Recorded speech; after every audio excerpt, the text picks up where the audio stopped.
الفاتح الخاتم وعلى آله حق قدر العظيم. Assalamu alaikum. Good afternoon, everyone. In the name of Allah, the most compassionate, the most merciful, all praises are due to the Almighty Allah, the Lord of the universe, the most beneficent, the most merciful, the sovereign of the day of judgment. You alone we worship, and from you alone we implore help. Guide us to the straight path, the path of those whom you have favored, neither of those who have incurred your wrath, nor of those who have gone astray.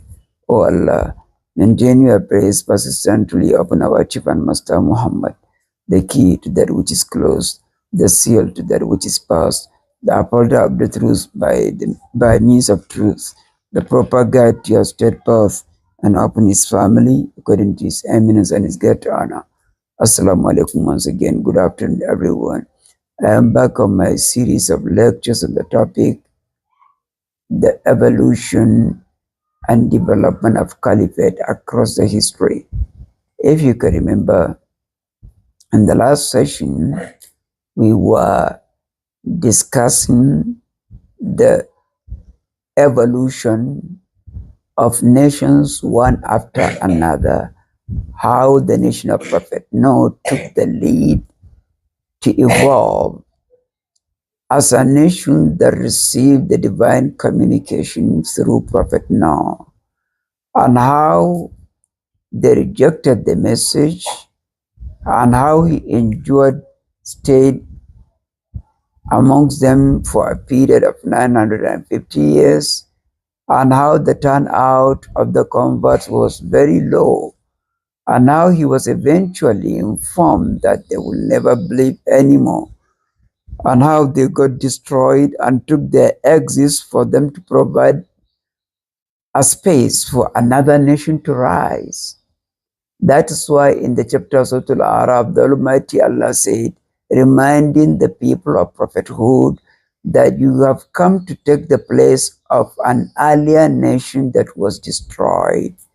وَاذْكُرُوا إِذْ جَعَلَكُمْ خُلَفَاءَ مِنْ بَعْدِ قَوْمِ نُوحٍ وَزَادَكُمْ فِي الْخَلْقِ بَسْطَةً وَاذْكُرُوا آلَاءَ اللَّهِ لَعَلَّكُمْ تُفْلِحُونَ صدق الله العظيم.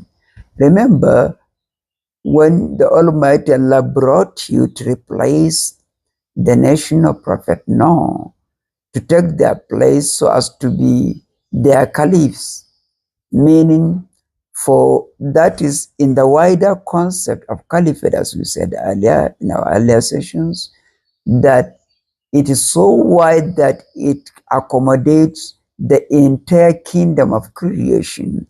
The current setting of the universe is a replacement of an earlier setting that vacated for this setting to emerge. And so will be the case with this setting after it is exit from the universe, and a new set of creatures will be brought in to take our place, and they themselves will come and play their role. So for you to know who exactly are you replacing, you only need to examine yourself so as to know what role are you playing in the universe today. That will give you an idea of whose role have you taken after his departure. So we are a perfect replacement of the earlier nations that existed before. Those that are righteous among us came to take place of the bygone righteous people. And those that are otherwise, that are impious, are here to take the place of the earlier wicked nations who were destroyed. So none of us is in need to be told his destiny. His destiny is explicitly written, is explicitly communicated to him. For you to know how you will end up if you continue the way you are today, is for you to carry out an examination of what exactly you are. What are you doing? Are you a righteous person? Are you a believer? Do you believe in the Almighty Allah? Do you believe in all the prophets? Do you believe in all the revealed books? Do you believe in all articles of beliefs, such as Qadar, that is predestination and preordination of everything, whether good or bad, was predestined by God? Do you believe in all these items? So if you do, and you are righteous, so you know you are about when you leave this world. So no one is left in darkness as to where one is heading, as to where they are heading. Everybody is well informed. So that will give us that even though in its classical sense, caliphate might means leadership, that is in Islam, yet in its wider sense, it includes everything. No single creature in this world, even in the world of vegetation, that is the vegetations that we see today, have come to take the place of the vegetations that were consumed by the animals that feed on vegetation, or even the vegetations that serve as human food, for example. So you can see, and that it is. So the people of Noah, when they took their exit, a new nation was raised in Yemen. Of course, not in Babylon, in Yemen, just somewhere close by. A nation was raised and a prophet was sent. So that nation happened to occupy the position of caliphate of the earlier nation. And a prophet was sent to replace the earlier prophet of the people of Noah, that is to come and replace Prophet Noah, in order to convey the message, the divine message to his people. And he did. The Almighty Allah narrated all this in quite a number of passages, starting with that of the chapter Surah Hudin, Surah Al-A'raf, where he said, وَإِلَىٰ عَادٍ أَخَاهُمْ هُودًا قَالَ يَا قَوْمِ اعْبُدُوا اللَّهَ مَا لَكُم مِّنْ إِلَٰهٍ غَيْرُهُ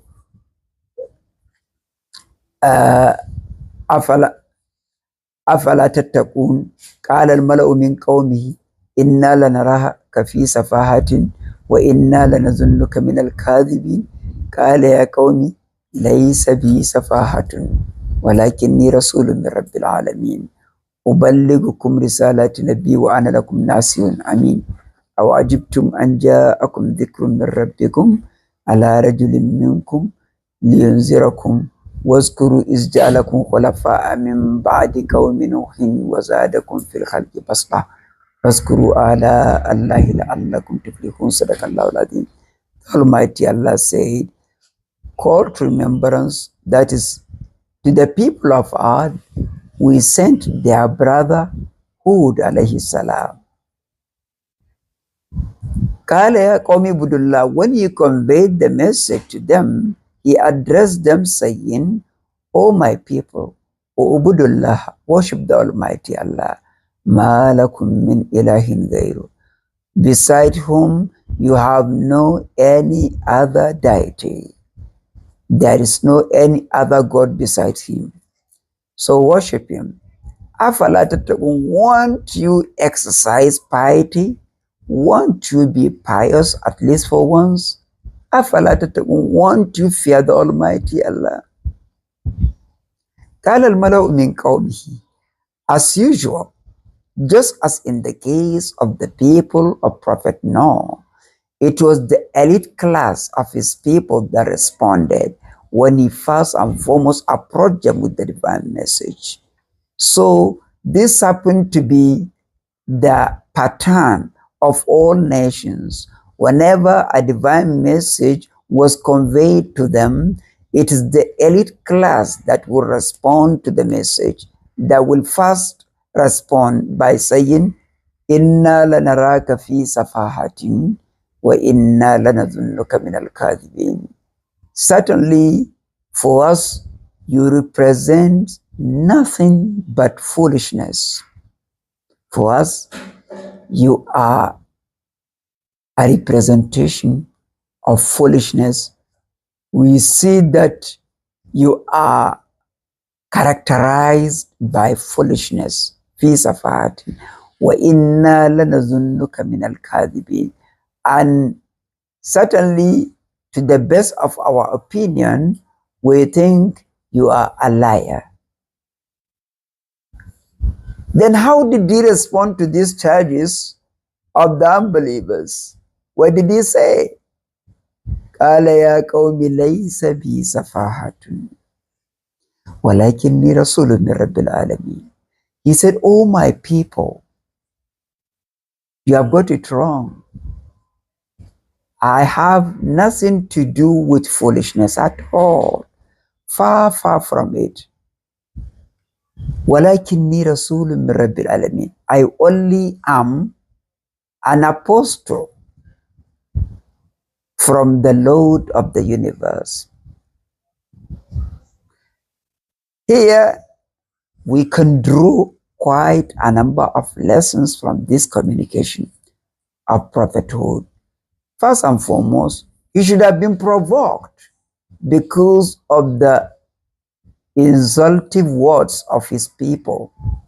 That is, the abusive words his people use in responding to his call. They call him a foolish man. They call him a liar. Instead of him to get exasperated and angry, he said, Laysa bi safahatun. I have nothing to do with foolishness. Walakinni rasulun min rabbil alamin. I only am an apostle from the Lord of the universe. Here you can see the soft-spoken prophet, how he was responding to them in responsible terms and in a responsible manner. And he was not as harsh as they expected him to be. And another thing, he didn't say, Walakinni Rasulun min Allah. Rather, he said, Rasulun min Rabbil Alameen. I'm only an apostle of the Lord of the universe. Why is it necessary for all prophets, when engaging their people, to remind them that they are apostles of the Lord of the universe? Why using the Lord of the universe instead of any other divine name? Why? It is because they engage a people who are bereft of any concept about divinity. They don't know the Almighty Allah. The only way the concept of divinity can be communicated to them is by using the universe as a handicraft of the Almighty Allah. For him to know how mighty he is, they need to be told that the entire universe represents his handicraft. So, for a supreme being, that is for the Almighty Allah, to create the universe and then send a prophet to you as a tiny creature as you are, that he communicates to you through a prophet to receive a message, that will give you a sense of reasoning. At least that will call your attention for you to ponder on the might of the Almighty. That if he can create the whole universe and he sent a prophet to you, that shows you it is not a big deal for him to turn the whole universe against you. You know why? When we see as a small creature as a spider, or as a small creature as a snake, we run away. And when we see a big cow, we don't run away. You know why? Can you imagine, can you compare the might of a cow and that of a snake? It is for the simple reason that the snakes are turned against us by the Almighty, while the cows are not. They are rather subjected to us as our subjects. We dispense in them in whatever manner we want. If a single cow today is to be turned against us and to be empowered by the Almighty Allah to crush us, you see how we run away from it. You see how we run away from it. So that tells you how powerful the Almighty is. That tells you how, that is why it's very necessary to define the Almighty Allah with the attribute of the Lord of the universe. Because when we come to the communication received by Prophet Moses when he was delivering the divine message to Pharaoh, when he told the Pharaoh that he was sent by the Almighty Allah, what was the Pharaoh's question? قال فرعون وما رب العالمين. Pharaoh asks, what is the Lord of the universe? Here, what he wanted to know was the concept of the Lordship. You could see how the Almighty exercises His Lordship over the entire universe. He dispenses in the universe the way He wants. And nothing can stop that. He always has His will executed. He always has His will reduced to reality. Nothing can stop that. So that's why when he said, what is the Lord of the universe? Moses said, Rabbu samawati wal ardi wa ma bainahuma in kuntum mukinin. The Lord of the heavens, the earth, and whatever lies between the heavens and the earth. If at all you have any certainty about the Lord of the universe. Here you can see the universe, as we know, is far greater than only the heavens and the earth. But Prophet Moses had to come to the level of the imagination of Pharaoh. Pharaoh perhaps can never imagine anything beyond the heavens and the earth and what lies between the two. That's all what you could understand. So that is why it was proper for Prophet Moses to tell him what you could understand. Otherwise, anything other than the Almighty Allah is defined technically as part of the universe. As part of alam. والعالم سنما سوى الديان من نوعي الأعراض والأعيان. Scholars of Usul al-Din or Islamic theology defines the universe as anything other than the Almighty Allah. That means that is why وَلَكِنِّي رَسُولٌ مِّن رَبِّ الْعَالَمِينَ أُبَلِّغُكُمْ رِسَالَاتِ رَبِّي وَأَنَا لَكُمْ نَاصِرٌ. I am here conveying the message of my Lord to you. And I'm here to give you a good counseling. And I am trustworthy to you. You can trust me as I'm trusted by my Creator, the Almighty Allah. He trusted me. He entrusted me with His message to convey to you.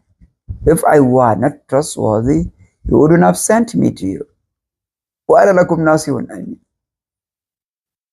And He knew what astonished them, because they were so astonished as to why the whole Almighty will choose a mortal as someone to speak in His name. Why not any other superior creature? Why not an angel? Why not? Why human beings?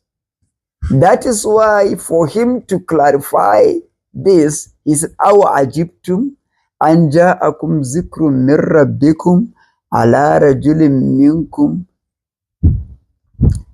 liyunzirakum wa litattaqu wa la'allakum turhamun. Or liyunzirakum waskuru iz ja'alakum khulafa min ba'di qawmi Nuh. Are you rather surprised? Are you rather amazed for the fact that a fellow human being, just like you, approach you with a divine message, conveying the message of the Almighty Allah to you, and zikr from your Lord, liyunzirakum, and is sent to convey, that is to warn you, walitattaku, so that you may fear the Almighty Allah. O liyunzirakum waskuru iz ja'alakum khulafa. It is at this point that the Almighty Allah reminded them of the great favor of making them a perfect replacement of the bygone nation. Waskuru iz ja'alakum khulafa. Remember how the Almighty Allah replaced the bygone nations with you. So you represent a perfect replacement of the people of Prophet Noah. And here a prophet is sent to you. So avoid making the same mistakes as they did, and they eventually got destroyed. So for you to avoid such terrible consequences, you need to avoid what they did.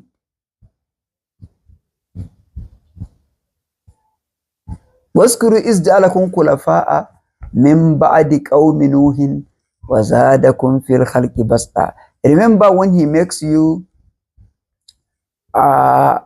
that is the highest of the people of Prophet Noah, Khulafa, Jamu Khalifa. So, after the people of Noah, wazadakum fil khalqi bas. I increase you in size much more than the people of Noah. Wazadakum fil khalqi basta. He increased you in your physical size. Waskuru, that is in your physical frame. You are being increased in your physical frame much greater than the people of Noah. So this also is part of his favors that you should thank him for. Waskuru ala Allahi la'allakum tuflihun. So remember the favors of the Almighty Allah. Remember his favors, la'allakum tuflihun, so that you may be prosperous. So inshallah, we are going to stop here. When we come back in the next session, we are going to continue exactly where we stop. Allahumma salli ala Sayyidina Muhammad al-Fatih lima ughliq wal-Khatim lima sabaq ناصر الحق بالحق والهادي إلى صراطك المستقيم وعلى آله حق قدره من الدار العظيم سبحان ربك بالعزة عما يصفون سبحان ربك السلام عليكم.